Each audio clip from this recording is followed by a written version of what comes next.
I'm back, my dear students. நான் உங்க professor Uday பேசுறேன். இன்னைக்கு நம்ம கூட இருக்கிறத பார்த்தீங்கன்னா தமிழ் புலமை வந்த ஒரு பேராசிரியராக கூடிய அனைத்து தகுதியும் இருக்கிறாரு. பட் அதுக்கான முயற்சி தேடிட்டு இருக்காரு. இன்னைக்கு அவர்கிட்ட சில கேள்விகளை நம்ம கேட்டு மாணவர்களுடைய வாழ்க்கையில எப்படி முன்னேறலாம் அப்படிங்கிறத தெரிஞ்சுக்குவாங்க. சார் வணக்கம் சார். சார் உங்களுக்கான முதல் கேள்வி, தமிழ் மொழியின் சிறப்பு என்ன சார்? தமிழ் மொழியின் சிறப்பு அதை நம்ம ஒரு வார்த்தையில் அடக்கும். தன்னை புகழ தனக்குள்ள சொல்லில்லாத ஒரு மொழிதான். ஏன்னா தமிழ் மொழிக்கு அவ்வளவு சிறப்பு இருக்கு. அதுல பல சிறப்புகளை நம்ம சொல்லலாம். குறிப்பா அதனுடைய செழுமை, அதனுடைய இனிமை, அப்புறம் அதனுடைய பழமை. 2000 ஆண்டுகள் இருக்கக்கூடிய ஒரு மொழி இன்னைக்கும் பைந்தமிழா இருக்கு அப்படின்னா அதனுடைய அந்த எளிமை தான். இப்போ தமிழ் மொழியை பொறுத்த வரைக்கும் பார்த்தீங்கன்னா வட இந்தியர்கள் இருந்து, அதாவது தமிழ் அல்லாதவர் கூட தமிழை எளிமையாக கற்றுக்கொள்ளும். அதுக்கு காரணம் என்ன அப்படின்னா, இந்த தமிழ் அவ்வளவு எளிமையானது. உணர்ந்து கற்றால் கல் மனதையும் கற்கட்டாக மாற்றும். தமிழ் மொழியில அவ்வளவு சிறப்பு இருக்கு. தமிழ் மொழி குறித்து பேசணும் அப்படின்னா தொடர்ச்சியா ஒரு நாள் முழுவதும் பேச முடியும். எளிமையா தமிழ் மொழியினுடைய இனிமையும் அதனுடைய செழுமையும் அதனுடைய வளமையும் நம்ம தமிழ் மொழி சிறப்புலாம் சொல்லலாம். தங்களுக்கான இரண்டாவது கேள்வி, மாணவர்கள் ஏன் தமிழ் இலக்கியம் படிக்க வேண்டும்? இலக்கியம் ஏன் படிக்கிறது? நிச்சயமாக இன்றைய தலைமுறை இலக்கியங்கள்ல இருந்து வெளியேறிச்சு. ஓகேவா? இன்னைக்கு இந்த ஜெனரேஷன் இலக்கியங்கள் வாசிக்கிறது. குறிப்பாக ஏன் பழந்தமிழ் இலக்கியங்கள் வாசிக்கிறது அப்படின்னா, அந்த பழந்தமிழ் இலக்கியங்கள்ல நம்ம அறிவுக்கு எட்டாத பல கற்பனைகள் இருக்கு. அதுல இருக்கக்கூடிய அந்த சொல் வளம், அவங்க காட்டுற அந்த உவமைகள், அவங்க பயன்படுத்த அந்த வர்ணனைகள், அவங்களுக்கு அந்த உரையாடல்கள் எல்லாம் நீங்க பாத்தீங்கன்னா இன்னைக்கு பல வியப்புகளை ஏற்படுத்துது.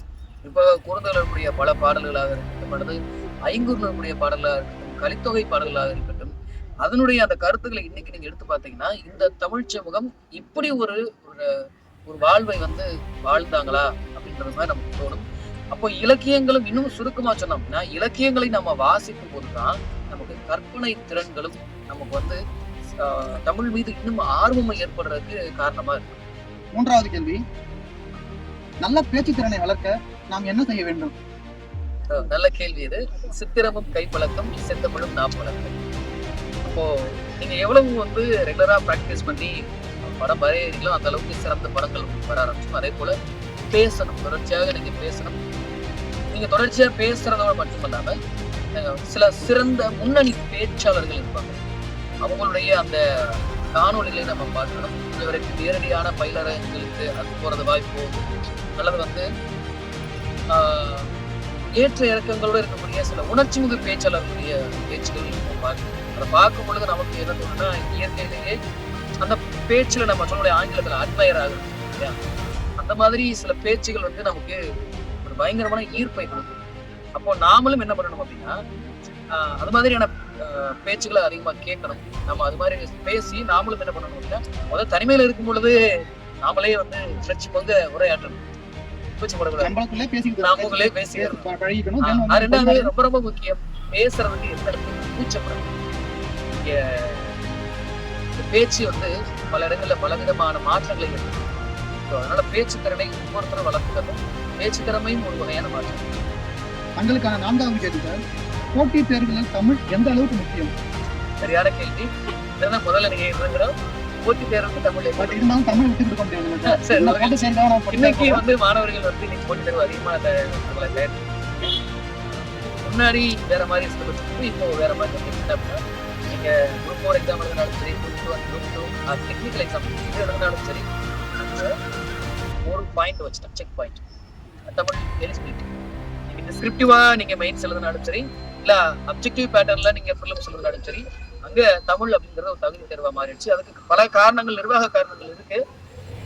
சிலவற்றை மட்டும் சொல்லுங்க. இப்போ நிறைய பேர் என்ன பண்ணிடுறாங்கன்னா, ஆங்கில வழி கல்வியிலேயே அவங்களுடைய தொடக்க கல்வியை படிச்சுட்டு வர்றாங்க. தொடர்ந்து பொறியியலும் ஆங்கிலத்தை படிச்சுட்டு அவங்க அரசு அலுவலகங்களுக்குள்ள போய் நுழையும் பொழுது அங்க சில அரசாணை, சில ஜீவோன்னு சொல்லுவோம், அது பெரும்பாலும் தமிழ்ல தானே இருக்கு. நம்ம வெளிப்படையா சொல்லணும் அப்படின்னா, சில கெசட்டட் ஆபீசர்ஸ் சில பேர் தமிழ்ல எல்லாரையும் சில பேர் இருக்கிறாங்க. அப்போ இன்னைக்கு தமிழ் அப்படின்றது போட்டிகளை தவிர்க்க முடியாத ஒண்ணு. ரொம்ப தவிர்க்க முடியாத ஒண்ணு.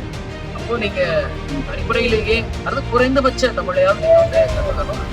எழுத்துப்பிழை இல்லாத அதாவது நாம கேட்கறத புரிந்து கொள்ளக்கூடிய திறன் அளவு இருக்கக்கூடிய தமிழ் இன்னைக்கு ரொம்ப அடிப்படையா மாறி. அது மட்டும் இல்லாம தமிழ் இல்லாம தமிழ்நாடே இல்லை. நிச்சயமா தமிழ் இல்லாம தமிழ்நாடு இல்லை. மொழிதான் எல்லாவற்றுக்குமான முகவரி அடையாளம். தங்களுக்கான 5வது கேள்வி சார். தினமும் என்ன மாதிரியான புத்தகங்களை மாணவர்கள் படிக்க வேண்டும்? மாணவர்கள் எந்த மாதிரி புத்தகங்கள்? சரியான கேள்வி. ஏன்னா புத்தகங்கள்ல பல வகைகள் இருக்கு. குப்பையான சில புத்தகங்களும் இருக்கு. நம்ம கோபுரத்துக்கு அழைத்து செல்லக்கூடிய புத்தகங்களும் இருக்கு. சரியா? மாணவர்கள் எந்த மாதிரியான புத்தகங்கள் வாசிக்கணும் அப்படின்னா, மாணவர்கள் தங்களை வந்து மோட்டிவேட் பண்ற மாதிரி அவங்கள செல்ஃபி எந்த புக்கு அவங்களை செல்ஃபா மோட்டிவேட் பண்ணுவோம். குறிப்பாக நம்ம இறையன் பையா அவர்களுடைய புத்தகங்கள் எல்லாமே நமக்கு ஒரு நல்ல வழிகாட்டுதல். சிறுகதைகளும் நம்ம வாசிக்கலாம். ஆனால் சிறுகதைகளை பொறுத்தவரைக்கும் சிறுகதை நாவல்கள் போன்றது நமக்கு வந்து பொழுதுபோக்கான அம்சங்களாக பெரிய அளவில் செய்வது.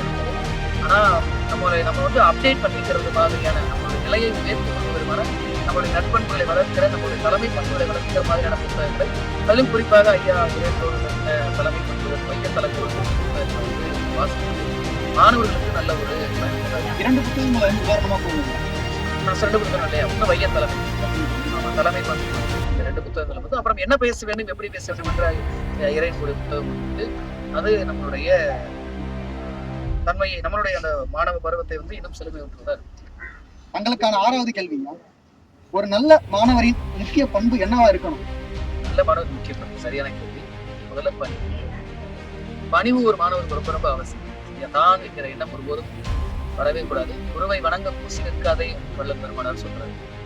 ஆசிரியர் எப்போதுமே ஒரு மாணவர் எப்போதுமே ஒரு ஆசிரியருக்கு மேல்படித்தவராகவும் ஒரு ஆசிரியருக்கு மதிப்பு கொடுப்பவராகவும் ஒரு ஆசிரியருக்கு எப்போதும் மற்றும் மரியாதை கொண்டவராக இருக்கணும். அதுதான் மாணவர்களுக்கு ரொம்ப முக்கியம். அதுக்கு பிறகுதான் கல்வி. 2வதாக என்ன பண்ணணும் அப்படின்னா அவங்க வந்து கல்விக்கு பற்றும் ஆர்வம் உடையவராக இருக்கணும். முதல்ல அவர் பணி உடையவராகவும் நற்பண்பு கொண்டவராகவும் அதுதான் ஒரு மாணவர்களுக்கு ரொம்ப தேவை. தங்களுக்கான 7வது கேள்வியா, இன்றைய இளைஞர்களுக்கு நீங்கள் கூற விரும்பும் ஒரு அறிவுரை என்ன? வரலாற்றை படிங்க. இன்றைய மாணவர்களுக்கு நான் சொல்ற ஒரு முக்கியமான அறிவுரை வந்து வரலாறு படிங்க.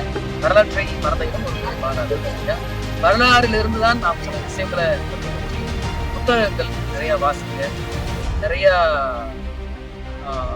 பயணம் மேற்கொள்ளுங்க, நிறைய ஆளுமைகளை சந்தித்து உரையாடுங்க. எல்லா துறைகள்லையும் வந்து சினிமா துறையாக இருக்கட்டும் அல்லது வந்து விளையாட்டுத் துறையாக இருக்கட்டும் அல்லது அரசியல் துறையாக இருக்கட்டும் எழுத்தாளர்களாக இருக்கட்டும் இலக்கியம் எந்த பிரிவாக இருந்தாலும் சரி வாய்ப்பு கிடைக்கும் பொழுது அது சார்ந்த ஆளுமைகளை சந்தித்து உரையாடுவதற்கு வாய்ப்பு கிடைச்சா அது பண்ணுங்க. நிறைய புத்தகங்கள் வாசிங்க, நிறைய பயணங்கள், அதிகமா நேரத்தை வந்து பயனற்ற வகையில செலவிடாது.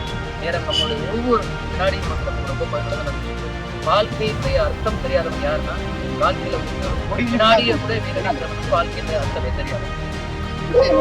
நாங்களும் ஒப்புகிறோம். தங்களுக்கான 8வது கேள்வி, தமிழ் மொழியின் எதிர்காலம் குறித்து உங்கள் பார்வை என்ன? சரியான கேள்வி. தமிழுடைய எதிர்காலம் பற்றி யாருமே பயப்பட வேண்டியதே இல்லை. ஏன் அப்படின்னா கால வெள்ளத்தில் கரைந்து போன எத்தனையோ மொழிகள் நீந்தி தன்னை கரையேற்றிய மொழி தமிழ். தமிழுடைய தோற்றம் குறித்து பல்வேறு நம்மளுடைய தோற்றம் குறித்து பல்வேறு கருதுகோள்கள் இருந்தாலும் சரி, தமிழ் தோற்றம் என்ன ஏது அப்படின்னு பார்த்தாலும் நமக்கு கிடைச்ச ஆதாரத்தின்படி கிட்டத்தட்ட தமிழ் 2500 ஆண்டுகளுக்குரிய இலக்கணங்கள் இலக்கியங்கள் நம்மகிட்ட இருக்கு. இந்த 2500 ஆண்டுகால நெடிய வரலாறுல பல்வேறு ஆட்சி மாற்றங்கள் வந்திருக்கு. பல்வேறு மொழியை சார்ந்த ஆட்சியாளர்கள் தமிழ்நாட்டில் இருந்திருக்கிறாங்க. குறிப்பாக சங்க காலத்திற்கு பிறகு களப்பிரர்கள் வந்திருக்கிறாங்க. அதற்கு பிறகு பல்லவர்கள் வந்திருக்கிறாங்க. பல்லவர்களுடைய தாய் அவங்களுடைய ஆட்சி மொழி வந்து சமஸ்கிருதமாக இருந்திருக்கிறது. பல்லவர்களுக்கு பிறகு மீண்டும் வந்து பாண்டியர்களும் சோழர்களும் வெடிச்சிருக்கிறாங்க. ஆனா அதுக்கு பிறகு பார்த்தோம் அப்படின்னா விஜயநகர மன்னர்கள், நாயக்க மன்னர்கள், இப்படி வந்து அதுக்கப்புறம் ஆங்கிலேயர்கள் எத்தனையோ ஆட்சி மாற்றங்கள் கடந்து வந்தாலும் எத்தனையோ பிறமொழி ஆட்சியாளர்கள் தமிழ்நாட்டில் வந்தாலும் கூட இந்த தமிழ் மொழியாளர் தொடர்ந்து இயங்கிவிட்டு ஒவ்வொரு காலகட்டத்திலும் இந்த மொழிக்குரிய ஆளுநர்கள் கொண்டே இருப்பார்கள். நல்ல தமிழின் சாகும் எத்தனை பேரைதான் உரைத்தான் இந்த வசையெல்லாம் எய்திடலாமோ சென்றடிதர் 8 பிடிக்கும் கலைச்செல்வங்கள் யாவும் உணர்ந்து சேர்த்து பாரதி சொல்றாரு. அதனால தமிழ் என்று முழத்தென் தமிழ் கவி சக்கரவர்த்தி கம்ப நாடார் வர்க்கம் சொல்றாரு. என்று முழத்தென் தமிழ் அப்படின்னு சொல்றாரு. தமிழ் என்று நிச்சயமாயா நாங்களும் அதற்கான முயற்சிகள் அனைத்துமே எடுப்போம். ரொம்ப அழகா சொன்னீங்க. தங்களுக்கான 9வது கேள்வி பாத்தீங்கன்னா, வெற்றியை அடைய மாணவர்கள் தவிர்க்க வேண்டிய பழக்க வழக்கங்கள் என்னென்ன? சோம்பல். வெற்றியை அடைகிறதுக்கு மாணவர்கள் தவிர்க்க வேண்டிய மிக முக்கியமான பழக்கம் சோம்பல். ஓகேவா? படியுடையார் பற்றறிந்த கண் போதிலும் மணியுடையார் மான் பைதன் எய்தல் அறிதுன்னு சொல்லுவோம். படியுடையார் பற்றறிந்த கண் போதிலும் மணியுடையார் மான் பயன் எய்தல் அறிது. இந்த உலகத்தையே ஆளக்கூடிய அரசரே உனக்கு முறையா இருந்தாலும் நீ சோம்பலோடு இருந்தீங்கன்னா நல்ல சிறந்த பயனை அடைய முடியும். அப்போ இங்க சோம்பல் படியா உள்ள முடியாத கற்பனை. அப்போ இங்க சோம்பல் இருக்கக்கூடாது, உழைப்பு இருக்கும், ஆர்வத்துடைய உழைப்பு வெற்றி. நன்றி நன்றிங்க. தங்களுக்கான 10வது கேள்வி, நமது மாணவர்களுக்கு உங்கள் ஊக்கமூட்டும் ஒரு செய்தி என்ன? செய்தி அப்படின்னா, நான் திருக்குறள்ல தெய்வத்தான் ஆகாதன் முயற்சி தன்மை வெளிப்படுத்தும். இறை நம்பிக்கை உடையவரா இறை நம்பிக்கை அற்றவரா அது அப்பாற்பட்டது. ஆனா உன்னுடைய உழைப்பு ஒண்ணு இருக்கு இல்லையா, அசாத்தியமான உழைப்பு. இந்த அசாத்தியமான உழைப்புக்கு என்னைக்குமே ஒரு முடிவு இருக்கு. இங்க வந்து முடிவில்லாததுன்னு இந்த உலகத்துல எதுவுமே இல்லை. இறங்கிட்டோம், குறையை தேர்ந்தெடுத்து அதுல உழைக்க ஆரம்பிக்கிறோம். அப்ப அதற்கான முடிவு என்னைக்குமே இருக்கும். அப்போ அதுல இருந்து வெளியேறக்கூடாது. கால் வச்சுட்டோமா மேலே ஏறும் பொழுது வெற்றியோடு மேலே ஏறும். கொள்வது அறிவது அறிந்து அதன் கண் தங்கி செல்வாருக்கு செல்லாததில்லைன்னு சொல்றாரு. என்ன வரும் அதை அறிஞ்சுக்க, அதுல இறங்கி வேலை செய். நீ அதுல இறங்கி வேலை செஞ்சேனா நீ தூக்கவே மாட்டேன்னு. என்னுடைய அறிவுரை என்ன அப்படின்னா, எரியோ தற்செயலோ நீ மாணவர்கள் இந்த போட்டிகளுக்குள்ள வந்து நீங்க கடுமையா உழைங்க. நீங்க ஒருபோது விருது விட. இறுதியாக உங்களுக்கு பிடித்த ஒரு பாரதி கவிதை வந்து சொல்லி இந்த பயணம். எனக்கு பாரதி கவிதை வந்து நிறைய இருக்கு. நிறைய ரொம்ப மனதுக்கு நெருக்கமான கவிதை அப்படின்னா, நம்ம வந்து பெரிய மாற்றம் வரணும், பெரிய எழுச்சி வரணும். அதுக்கு பெரிய மனதில் வச்சுட்டு போய் பெரிய காடு பத்திய அக்னி குஞ்சொன்று கண்டை அதை அங்கொரு காட்டில் ஒரு போக்கிதை வைத்தேன். எந்த தனித்தது காடு தனது வீரத்தில் குஞ்சென்று தணல் வீரத்தில் குஞ்சென்று மூப்பு என்று கொண்டு கேட்கிறார். நெருப்புல சிறுசு பெருசு கிடையாது. நெருப்பு உழுதா காடு. நீ ஒரு விஷயத்த பண்ணணும்னு நினைக்கிற, மாற்றணும்னு நினைக்கிற. இப்போ அதுல நீ அந்த மாறுதல் நமக்குள்ள வந்துட்டாலே எல்லாமே பிரம்மாண்டமா நடக்கும். முக்கியமா எனக்கு பிடிச்ச திருக்குறள். ஏன்னா திருக்குறளை வந்து நம்மவர்கள் தமிழர்கள் கொண்டாடுறதை விட தமிழர் அல்லாத அன்றும் வெளிநாட்டு தமிழர்கள் தமிழ் நிறைய பேசுகிறாங்க. ஆல்பர்ட் ஸ்வைசராக இருக்கிற நம்ம கோப் ஐயர் அவர்கள் இந்த மாதிரி திருக்குறளை கொண்டாடாத அதை குறிப்பா அதனாலதான் அதற்கு பேர் உலக பொதுமறை. கூட சொல்றாரு. நம்ம அரிஸ்டாட்டில், நம்ம பிளாட்டோ இவங்க சொல்லாத செய்திகள் கூட, கருத்துகள் கூட திருக்குறள். அதுல நிறைய குறள்கள் இருக்கு. இந்த இடத்துல நான் மாணவர்களுக்கு சொல்ல விருப்பப்படுறது வந்து என்ன அப்படின்னா, ஒரு கல்வி வந்து ஒரு தலைமுறையை மாற்றம். இன்னைக்கு ஒரு மாணவர் படிக்க வர்றாருன்னா அவரோட போயிடாது, அவர் குடும்பம். அப்போ ஒரு வகையில தன்னுடைய குடும்பத்திற்காக படிக்கிறவங்களுக்கு நிறைய பேர் இருக்கிறாங்க. அப்படின்னாலும் குடும்பத்துக்காக தான் படிக்கிறேன்.